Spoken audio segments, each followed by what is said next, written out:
Hi, I'm Zibby Owens, the creator and host of the award-winning podcast that you're listening to right now. Thank you so much, called Moms Don't Have Time to Read Books. It is a daily podcast, 365 days a year, and each day we talk to an author about all of the things related to their career, their book, their life, and more in 30 minutes or less, because who has time?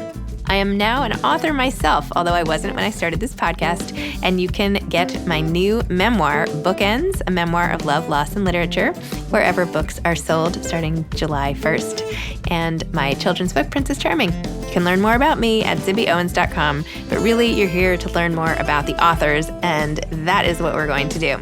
Also, be sure to check out all the other podcasts in the Zcast Podcast Network. You can learn more at zcastnetwork.com and definitely check out those shows as well. Lauren Belfer is the author of Ashton Hall, a novel. Lauren is the New York Times bestselling author of And After the Fire, winner of the National Jewish Book Award, A Fierce Radiance, a Washington Post Best Novel, and NPR Best Mystery of the Year. And City of Light, a New York Times notable book, a Library Journal Best Book, a main selection of the Book of the Month Club, and an international bestseller.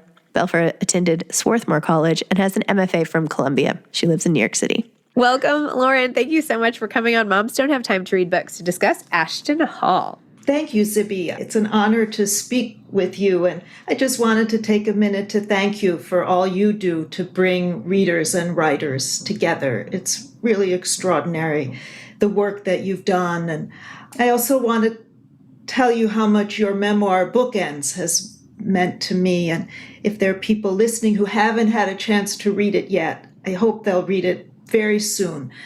The section about 9/11 was particularly powerful and meaningful for me. So I thank you for writing that.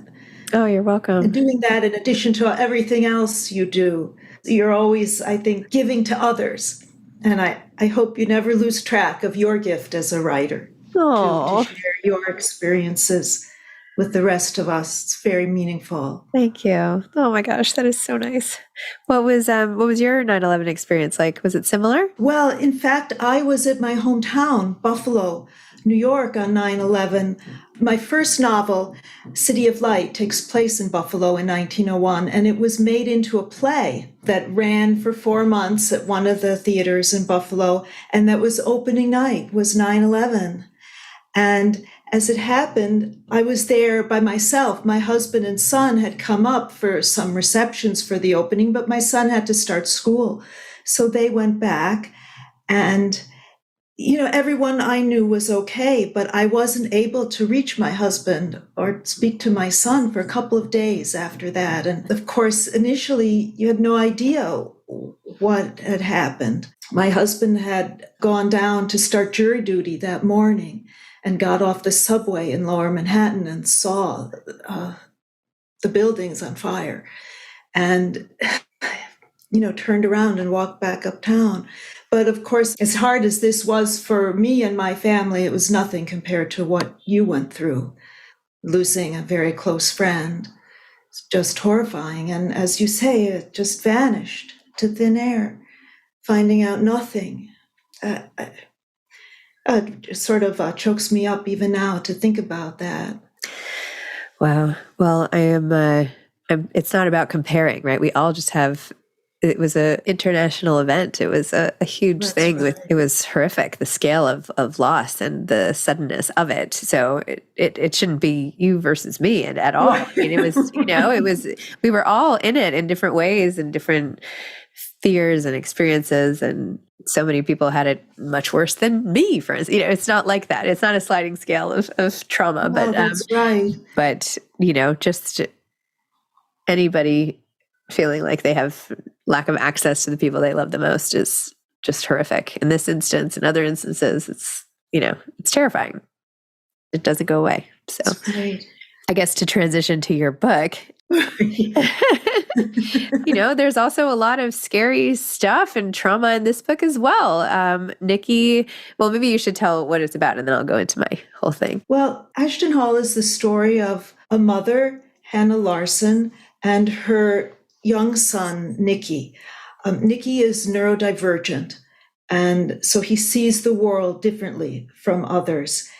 and Hannah has given up her career to care for him. The book begins when Hannah and Nikki go to England to care for an aging relative who rents an apartment at a stately home, the Ashton Hall of the title. Soon after they arrive, Nikki, who's very curious and never obeys the rules, he goes exploring in a deserted part of the house and discovers a quite terrifying secret from the past. And then Hannah is caught up in unraveling that secret.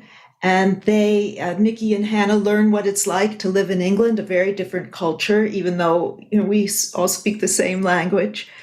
But the emotional focus of the book really is on the relationship between Hannah and Nikki. I wanted to write about parenting neurodivergent kids. Many, many families experience neurodiversity, but I have found it's very seldom portrayed in fiction, particularly from a parent's perspective.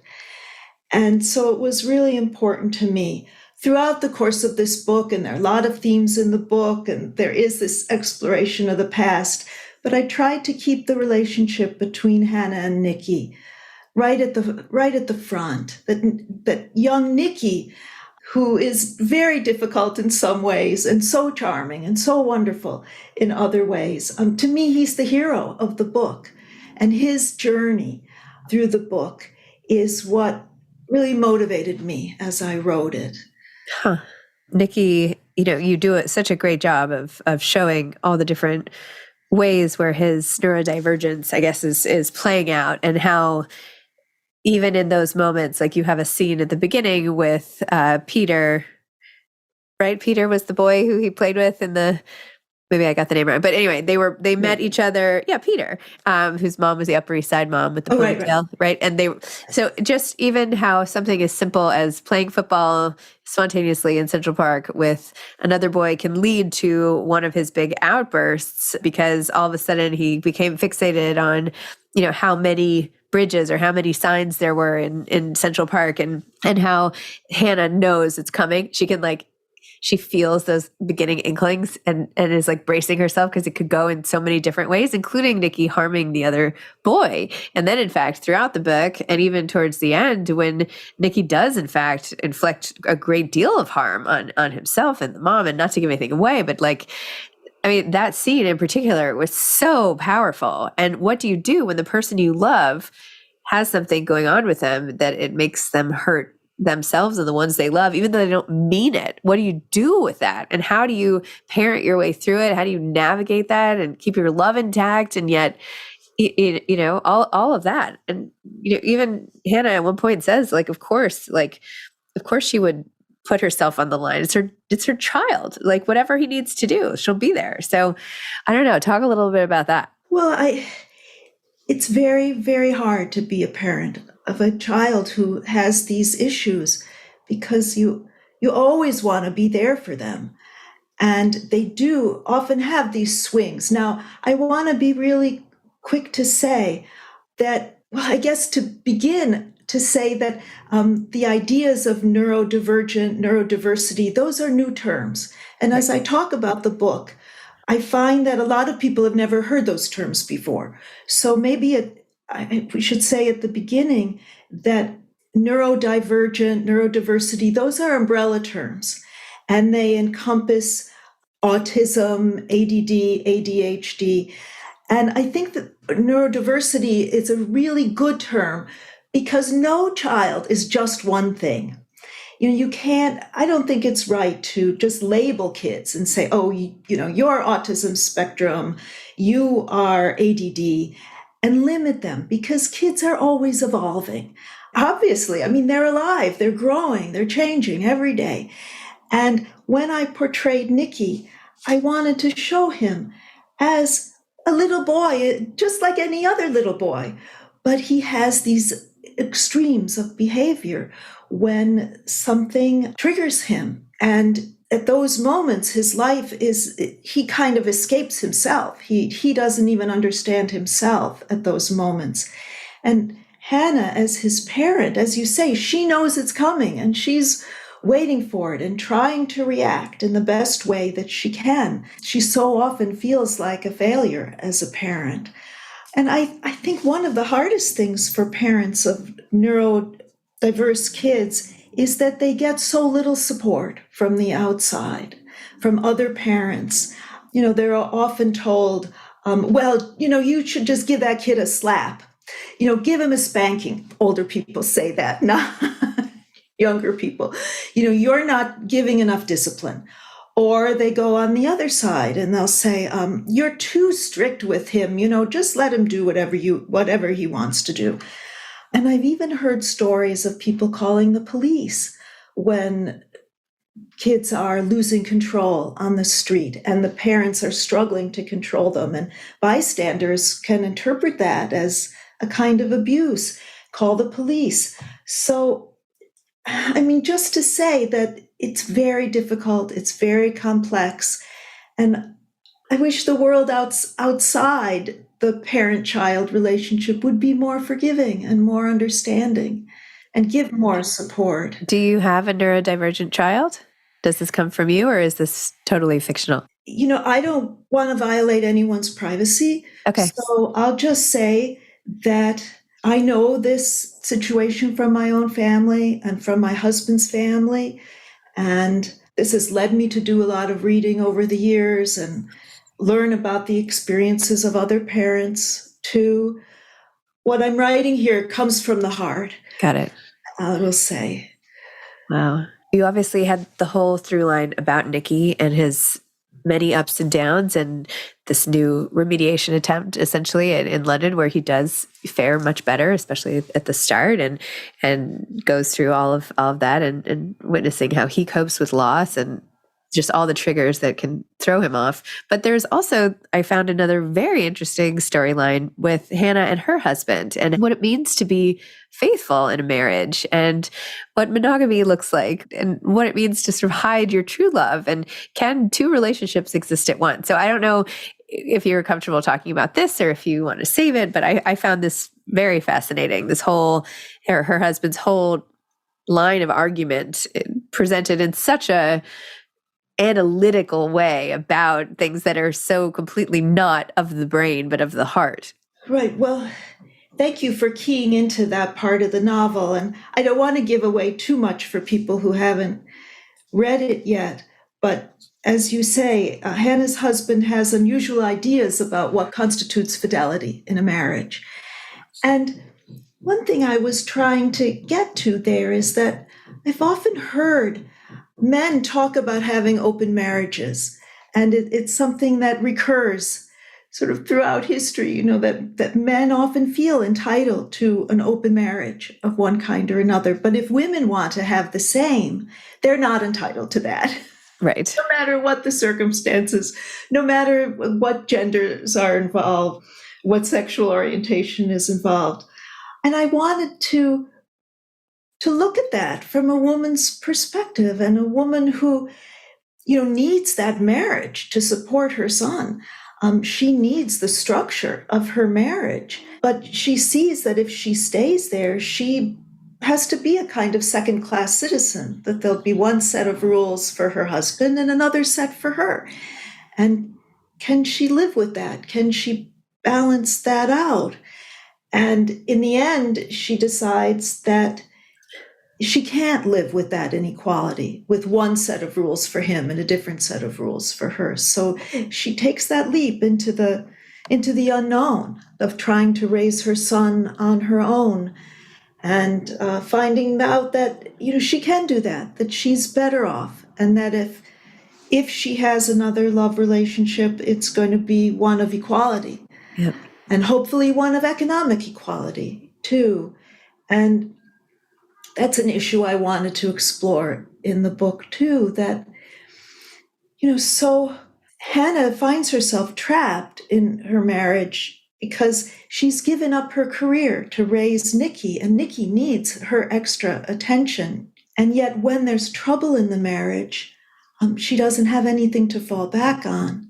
And I think so many women are encouraged and indeed want to give up their careers for the joys and rewards of taking care of their children, and that's wonderful. But I always have in the back of my mind, well, what happens if something goes wrong? And, even the best divorce lawyer, it doesn't usually work out that the woman has the kind of life and support that she had before. You wrote about this. You said, I was jolted again by my dependence on him. Before we got married, I'd done something stupid. I'd neglected to hire an attorney of my own to review the prenup drawn up by his attorney. I couldn't afford an attorney, and I also couldn't conceive that Kevin and I would ever divorce. Although I didn't remember every detail, I knew the agreement would limit whatever settlement I received. And then you go on and talk more about this thing. And you said, again, I saw how powerless I was. My dependence made me captive to Kevin's decisions on how we'd live our lives together. The idea of separating from him felt like an abyss, emotional and financial. And yet I couldn't simply give in. Everything inside me rebelled against giving in. And then you talk more about this sort of sense of trapped powerlessness when it's her livelihood as well as her emotional outlet. And then what happens next?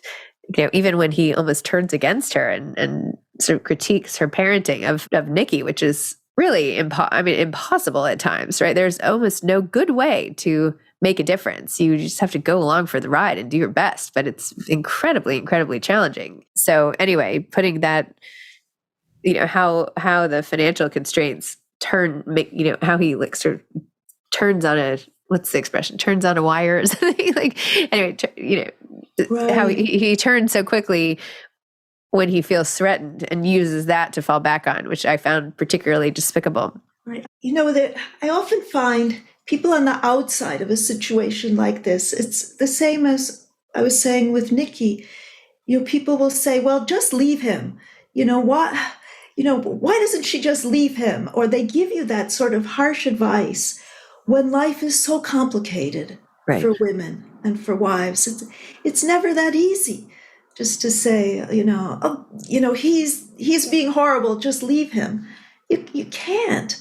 Once you've created a family and you're enmeshed in it, and as a mom, to take such responsibility and, you don't want to give up these things your child needs. So it's so hard, I think. And again, I wish people on the outside would be more supportive to say, this is really complicated. All these things that you're weighing, there are no snap judgments here, no quick resolutions. Yeah.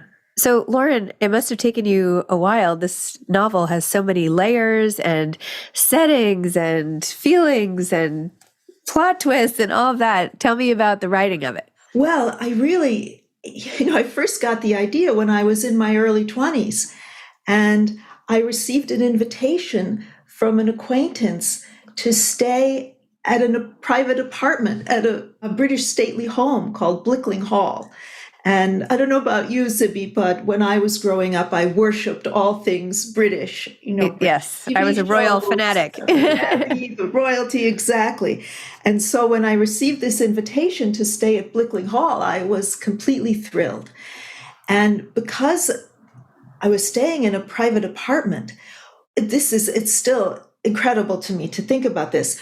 When the public rooms closed for the day, and so the outside of the house was locked, there was an unlocked door in this apartment that led right into the public rooms, on the magnificent library and the dining room, and I could just wander at will through the house. And I made a bit of the journey that's described there, going through the jib doors and going into the attics and seeing the room filled with rolled up carpets and the room filled with chairs, and having this feeling that I was walking farther and farther into the past.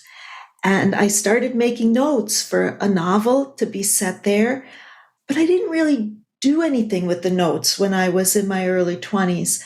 I think I wasn't ready probably to write the book that became Ashton Hall. And then years went by, and I did get married, had my son, raised my son. And then one day I guess about 10 years ago now, my husband received an email. He's an academic, and he received an email inviting him to spend the equivalent of a semester at an institute at Cambridge University. And he said to me, oh, look, this is really this fun thing, an invitation to go to Cambridge, but I'm not really interested. It's never something I've done. And I said, wait just 1 minute. I've always wanted to live in England, and you tell them that we're going to do it. And he was very skeptical, but very kindly. He said, okay. And before you know it, we were packing our bags and we went to England. And the Institute rented a cottage for us that was built in 1642. And I thought, oh, amazing and romantic, a cottage from 1642. And when we got there, it was barely heated. It was sinking into the ground. It was drafty.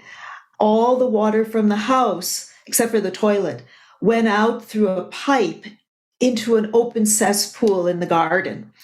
And the landlady explained that it was my job as the woman of the house to go out every morning and stir this cesspool. Oh my gosh. This was an England that I knew nothing about.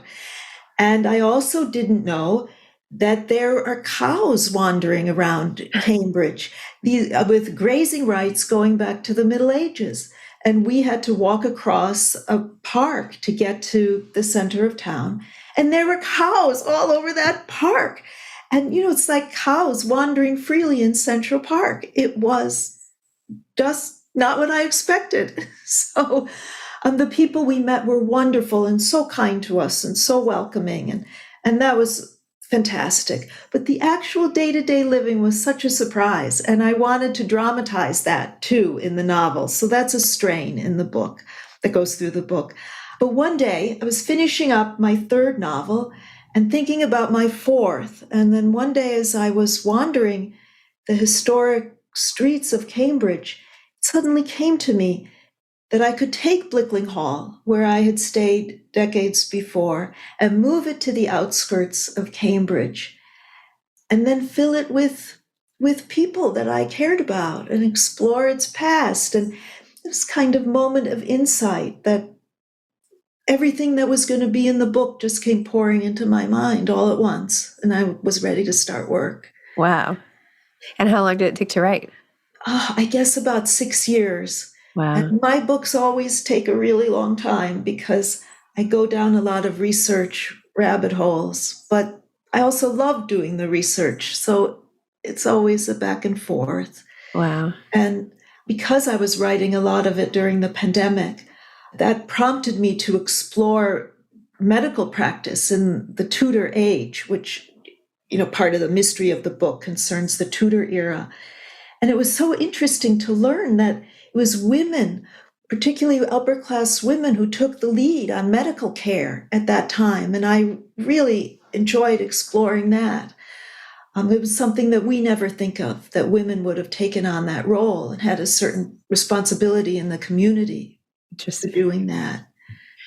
So as an accomplished novelist, New York Times bestselling author, what advice would you have for aspiring authors? I always have two pieces of advice for aspiring authors. There's a cliche that beginning authors are told to write what you know. And I always feel it's better to write what you don't know, but want to find out about. And I think it's that process of exploration, of finding out new things that can bring a tremendous sense of life and excitement to a novel. Now, of course, you're going to weave in the things that you care about personally, and I always do that. And that's the emotional piece that I think readers can find compelling. But I think, find a new setting that you want to explore. Put your characters into a profession that you don't know anything about. And I think that really opens doors in your mind. And the other piece of advice is to never give up. The first short story of mine that was ever published in a literary journal, and this was before the days of self-publishing online. So my first published short story was rejected 42 times before it found an editor who loved it. And in fact, when I got back in the mail a letter from this editor who loved it, So that's the 43rd editor. I thought, well, are you sure? All your colleagues rejected this story, but he seemed sure and he published it. And then my second short story to be published did much better. It was rejected only 27 times. Oh my gosh. It felt like such a great success. It's all about managing expectations. Right. Wonderful. Lauren, thank you. Thank you so much for sending me your book originally. And I'm really glad I got to experience it and get to be part of Hannah's family for a little bit and take a tour of this English castle, if you will. And it was really interesting. I'm glad I got to meet you at the Zibby Awards. Oh, the Zibby Awards were fantastic. So thank you for that. And again, thank you for all you do. And I really look forward to reading your next book. Oh. Whenever that you and me both. And as I know, it takes a long time to write a book. All right. Well, thank you so much. All right. You. Take care, Lauren. Bye-bye. You too. Bye. Thanks for listening to this episode of Moms Don't Have Time to Read Books. Don't forget to follow me on Instagram at Zibby Owens and at Moms Don't Have Time to Read Books. Also sign up for my newsletter at zibbyowens.com and sign up for my virtual book club and meet lots of authors on Zoom every other week. Thanks so much to Steve and Ryan at Texture Sound for the sound editing. And thank you to Morning Moon Productions for providing this fantastic intro and outro music.